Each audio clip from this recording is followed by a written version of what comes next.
Hello viewers, আসসালামু আলাইকুম। Cooking স্টুডিওর আজকের আয়োজনে সবাইকে স্বাগতম। আজ আমি আপনাদের সাথে শেয়ার করব রোদে দেওয়ার ঝামেলা ছাড়াই সিরকা দিয়ে টকঝাল মিষ্টি আমের আচার। আশা করছি রেসিপিটি আপনাদের কাছে ভালো লাগবে। তো চলুন রেসিপিটি দেখে নিই।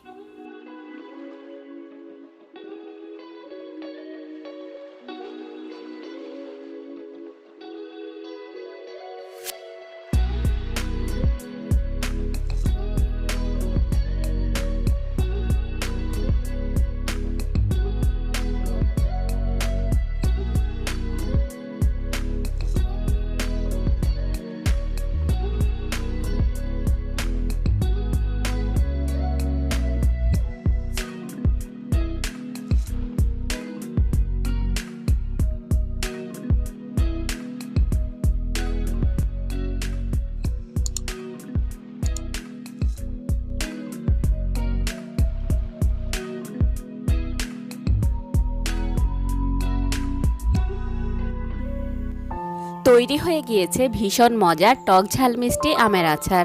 আর এই আচারটি তৈরি করে নর্মাল ফ্রিজে 1 বছরের মতো সংরক্ষণ করে রাখা যাবে। রেসিপিটি ভালো লাগলে বাসায় অবশ্যই ট্রাই করবেন।